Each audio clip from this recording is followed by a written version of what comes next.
बिस्मिल्लाहिर्रहमानिर्रहीम। अस्सलाम वालेकुम नाज़रीन, मैं अहमद फ़वाद हूँ और आप मेरा यूट्यूब चैनल देख रहे हैं।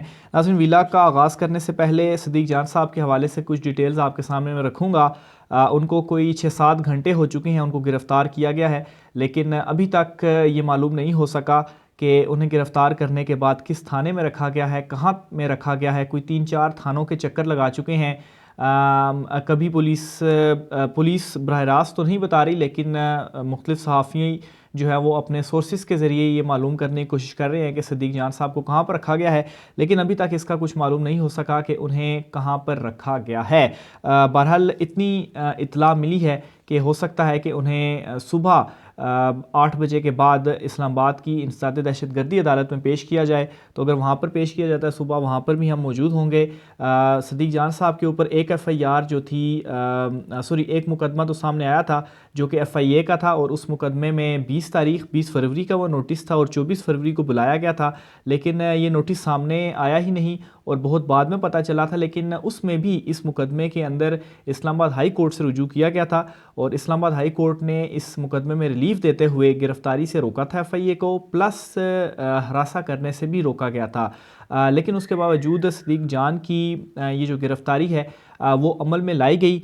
मुमकिन दो वजूहात हैं जिनकी वजह से सदीक जान की गिरफ्तारी लाई गई है। वो दो ट्वीट्स हैं बुनियादी तौर पर। एक तो इस्लामाबाद की जुडिशल कम्प्लेक्स में जो इमरान खान साहब की गिरफ्तारी थी, इमरान खान साहब की जो पेशी थी, इस पेशी के दौरान सदीक जान साहब की जानिब से वहाँ पर कवरेज की गई। हम सब वहाँ पर जो सहाफ़ी थे उन्होंने वहाँ पर कवरेज की। लेकिन आज सुबह से ही एक ट्वीट के ऊपर एक वीडियो सामने आई जिस पर उनके ख़िलाफ़ प्रोपेगेंडा करने की कोशिश की गई, जिसमें ये दिखाया गया कि एक वीडियो है और वहाँ पर पुलिस एहलकार भी मौजूद हैं। तो वहाँ से कोई शेल फायर होता है तो सदीक जान कहते हैं कि रुको, ये जो शेल है वो फायर ना करो। तो इस पर यह प्रोपेगेंडा किया गया कि शायद सदीक जान जो हैं वो GB पुलिस एहलकारों के साथ मिलकर उन्हें अहकामात वगैरह दे रहे हैं, और जो शेल्स हैं वहाँ से पुलिस के ऊपर फेंके जा रहे हैं। लेकिन इस वीडियो का भी जो झूठ था वो सामने आ गया, और इस हवाले से भी जो मैंने तफसीलात हासिल की हैं उसमें ये असल में हुआ था कि जो शेल्स वहाँ पर फेंके गए थे और उससे जो आंखों में शदीद जलन हो रही थी, तो ये एक प्लाजे की छत थी जहाँ पर सदीक जान अपने साथ कुछ 2-3 पुलिस एहलकार थे जो कि ज़ाहिर सी बात है शेल्स का जो धुआं था उससे मुतासिर हुए थे, तो उनको अपने साथ ले थे और वहाँ पर पानी मौजूद था, तो वो पानी अपने ऊपर डाल रहे थे ताकि इससे जो है वो निजात हासिल कर सकें। तो इस दौरान क्या होता है कि वही जो पुलिस एहलकार थे वो वापस वहाँ से शेल मारते हैं। तो उस पे सदीक जान जो है वो उनसे कहते हैं कि आप जो है वो ये शेल अगर यहाँ से मारेंगे तो एक तो हवा इस तरह से है कि धुआं वापस आ रहा है, और फिर दूसरी तरफ आप कारकुनान के ऊपर अगर शेल यहाँ से मार रहे हैं तो ये ना हो कारकुनान यहाँ पर ऊपर आ जाएं।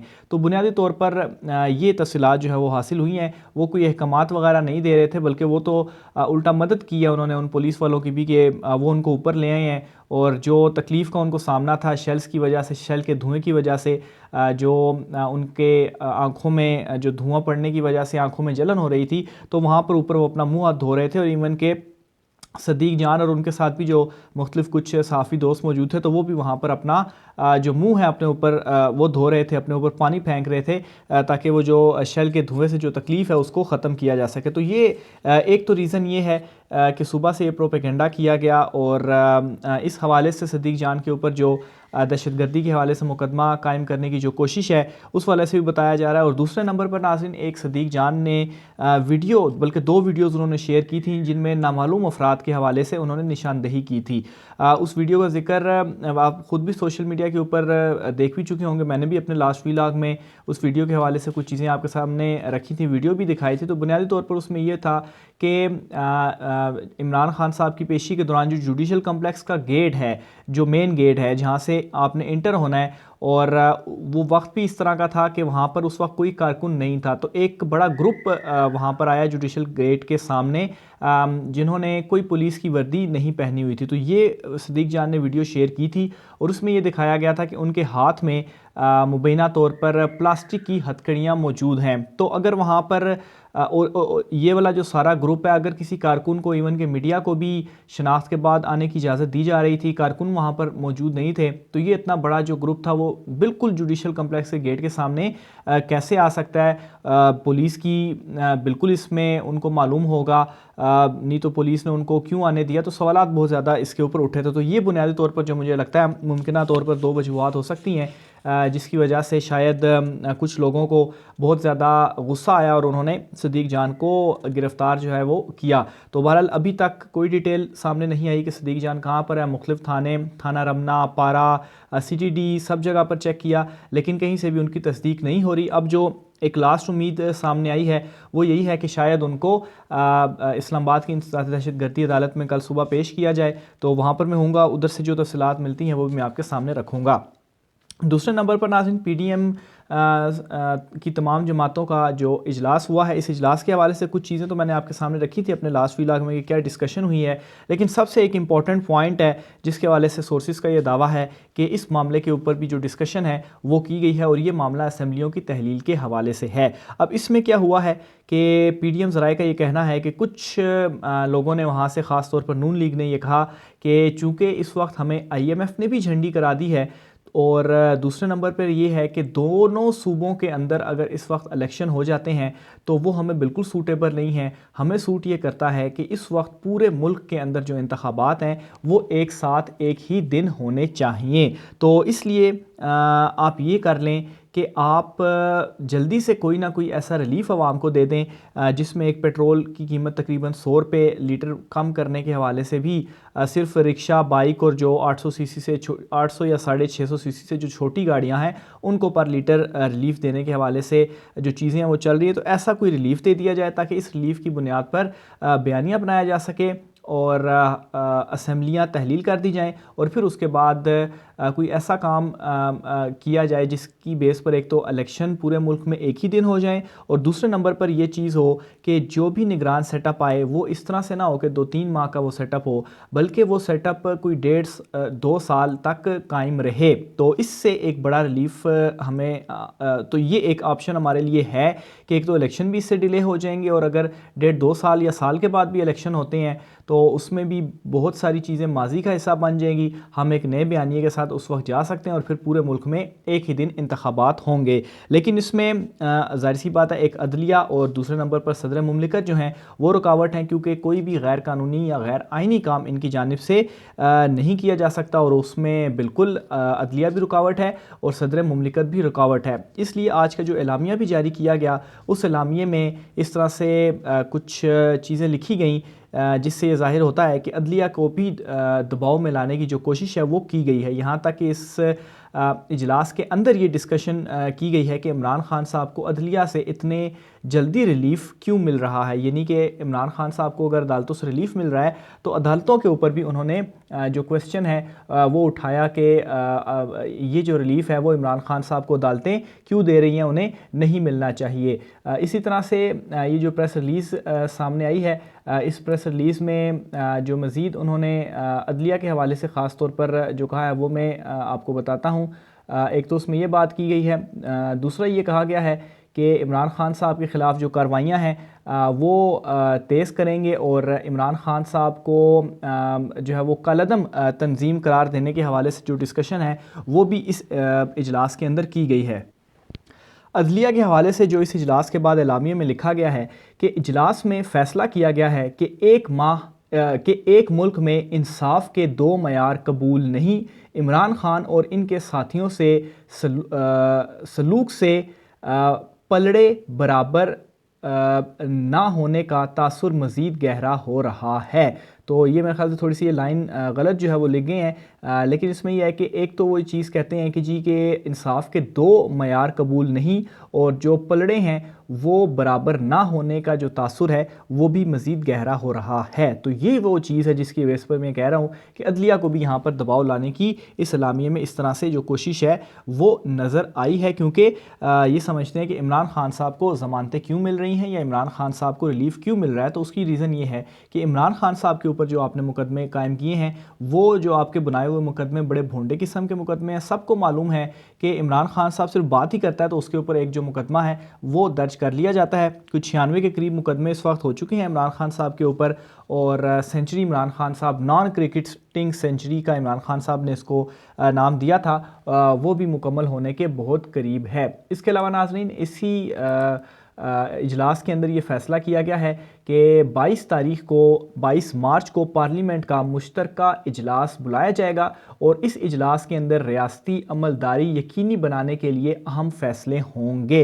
तो वो जो मैं बात कह रहा हूँ कि इमरान खान साहब के हवाले से मुसलसल ये पाकिस्तान तहरीक इंसाफ को जो है वो कालादम तंजीम या दहशतगर्द तंजीम साबित करने के ऊपर लगे हुए हैं, तो पार्लियामेंट में जो ये मुश्तरका इजलास करने जा रहे हैं उसमें भी कुछ इसी किस्म के अहम फ़ैसले किए जाएंगे। और ख़ास तौर पे जो असम्बलियों की तहलील के हवाले से और निगरान सेटअप के हवाले से मैंने आपको बताया, इस पर भी कुछ इंपॉर्टेंट डिस्कशन इस वक्त चल रही है। लेकिन अगेन मैं ये कहूँगा कि इसमें फिर से अदलिया और सदर मुमलिकत दोनों रुकावट हैं और इस तरह का ये कोई इकदाम नहीं उठा पाएंगे, इसीलिए ये अदलिया के ऊपर भी इस तरह से दबाव डालने की जो कोशिश है वो कर रहे हैं। इसके अलावा नाज़रीन, इमरान खान साहब की जानिब से आज एक लेटर लिखा गया है चीफ जस्टिस ऑफ पाकिस्तान को, और इस लेटर के अंदर इमरान खान साहब ने बहुत सारे चीफ जस्टिस साहब से एक तो तमाम तर चीज़ों को ख़ुद भी देखने का कहा है, लेकिन इसकी तफसील कुछ इस तरीके से है कि इमरान खान साहब ने इसमें लिखा है कि इस्लामाबाद के अदालती कम्प्लेक्स में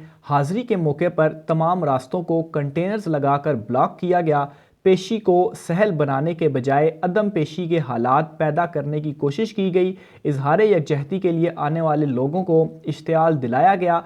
पुलिस और रेंजर्स ने कारकुनान और कायदीन पर आंसू गैस लाठियों का बेदरीग इस्तेमाल किया। इमरान खान ने ख़त में इल्ज़ाम आयद किया कि अदालती कम्प्लेक्स की छत पर तैनात पुलिस एहलकारों ने निहत्थे लोगों पर पत्थर बरसाए। पुलिस की वहशत इसके अलावा से रिलेटेड जो वीडियोज़ हैं वो भी मौजूद हैं। अदालत के रास्ते में पुलिस ने मेरे साथ चलने वाले शहरियों को बिला इश्तियाल तशद्दुद का निशाना बनाया। मुझे रास्ते में ही एहसास हो गया कि मेरी गिरफ्तारी नहीं बल्कि कत्ल मकसूद है। तो ये इमरान खान साहब ने उनको लिखा। इसके अलावा इसमें मज़ीद ये भी लिखा कि मेरी अहलिया मुकम्मल तौर पर घर की चार दीवारी तक महदूद और गैर सियासी खातून है। रिहाइशगाह का दरवाज़ा तोड़ना और घर पर यूं धावा बोलना चार दीवारी के तकद्दुस की खिलाफ वर्जी है।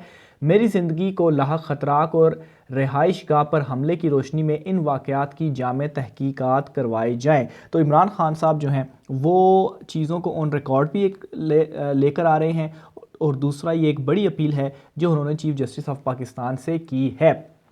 आज पैमरा चेयरमैन जो हैं सलीम बेग साहब, वो आज पार्लियामेंट में आए थे और इस दौरान उनसे क्वेश्चन जो है वो किया गया और इमरान खान साहब की तकरीर के ऊपर जो पाबंदी लगाई गई थी इस हवाले से इनसे सवाल किया गया। तो इन्होंने आके ये जवाब दिया कि पैमरा ने इमरान खान की तकरीर पर पाबंदी नहीं लगाई। हालांकि वाज़े जो एक नोटिफिकेशन था जब इमरान खान साहब की तकरीर पर पाबंदी लगी तो वो नोटिफिकेशन भी सामने आया। इस पर भी इनसे पूछा गया कि नोटिफिकेशन सामने आया हो, नोटिफिकेशन बाकायदा तौर पर जारी हुआ था और आप कह रहे हैं कि तकरीर के ऊपर पाबंदी नहीं लगाई। तो ये फिर से कहते हैं जी कि तकरीर के ऊपर इमरान खान साहब की कोई पाबंदी हमने नहीं लगाई, यानी कि अगर आपने नहीं लगाई तो फिर किसी और ने लगाई है। तो अगर किसी और ने लगाई है तो वो कौन है और क्या वो इतना ताकतवर है कि वो अब पैमरा को डिक्टेट करेगा कि आपने जो है वो इमरान खान साहब के ऊपर पाबंदी लगा देनी है। और इसी तरह से आप देखें कि जिस दिन इमरान खान साहब की जुडिशल कम्प्लेक्स में पेशी थी तो वहाँ पर भी कवरेज से तमाम टीवी चैनल्स को अचानक से पैमरा का नोटिफिकेशन सामने आया और वहाँ की कवरेज से भी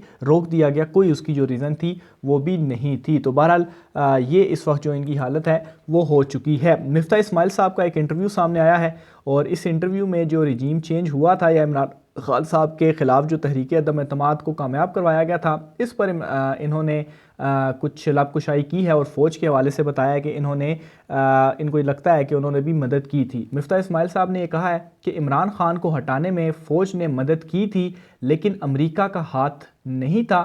गिरफ्तारी के दौरान मुझसे कहा गया शाहिद खाकान और नवाज़ शरीफ के ख़िलाफ़ बयान दे दो, छोड़ देंगे। इमरान खान अच्छे लीडर नहीं, सियासतदान अच्छे हैं। तो ये उनकी जानिब से जो इंटरव्यू है वो दिया गया और इसमें मज़ीद वो ये कहते हैं कि इमरान खान को वज़ीर-ए-आज़म के मनसब से हटाने में अमेरिका का हाथ नहीं था बल्कि इन्हें अपोजिशन ने हटाया और फ़ौज इस मामले पर अपोजिशन के ख़िलाफ़ नहीं थी। मेरे ख़्याल से इमरान ख़ान को हटाने में फ़ौज ने साथ भी दिया होगा। तो ये वो एक इंटरव्यू है जो कि आहिस्ता आहिस्ता इमरान ख़ान साहब जो तमाम तर चीज़ें उस वक्त उन्होंने सामने रखी थी, तो उनका जो एक सबूत है अमली तौर पर, जो एक्सेप्टेंस है, दूसरे लोग जो इनके अपोजिशन में हैं वो ख़ुद इन चीज़ों को एक्सेप्ट कर रहे हैं, इन चीज़ों का इकरार कर रहे हैं। आखिर में नाज़रीन, इमरान ख़ान साहब ने आज एक ख़िताब भी किया है और इस ख़िताब में इमरान ख़ान साहब ने ये कहा है कि ये जो फ़ौज है ये मेरी है और ये जो इदारे हैं ये भी मेरे हैं। इसमें आपको एक चीज़ जो है वो बताना चाहता हूँ, वो ये है कि काफ़ी टाइम से इस तरह का जो तासुर है वो क्रिएट किया जा रहा है कि इमरान ख़ान साहब शायद फ़ौज के मुखालिफ हैं, या जो कारकुनान है पाकिस्तान तहरीक इंसाफ जो हैं वो फ़ौज मुखालिफ हैं। तो वो फ़ौज मुखालिफ बिल्कुल भी नहीं है। इस चीज़ का इजहार इमरान ख़ान साहब ने आज अपने ख़िताब में भी कर लिया है और एक कॉन्स्पिरेसी थ्योरी भी इस हवाले से सामने आ रही थी कि अगर इमरान ख़ान साहब वापस इक़्तिदार में आते हैं तो जो मौजूदा आर्मी चीफ़ हैं जनरल आसिम मुनीर साहब, क्या वो उनके साथ काम कर पाएंगे। और वज़ीर-ए-आज़म का इख्तियार होता है और हो सकता है कि इमरान ख़ान साहब उनको हटाकर किसी और को जो है वो आर्मी चीफ़ लगा दें। तो अगर इस तरह की सूरत हाल बन जाती है तो फिर एक क्लैश होगा इदारों के और इमरान ख़ान साहब के दरमियान। लेकिन इमरान ख़ान साहब पहले भी इस चीज़ को क्लियर कर चुके हैं और आज के ख़िताब में भी इमरान ख़ान साहब ने इस बात को क्लियर किया है कि जो फ़ौज है वो मेरी है और ये जो इदारे हैं वो भी मेरे हैं। आइंदा व्लॉग तक मुझे इजाज़त दीजिए। अल्लाह हाफ़िज़।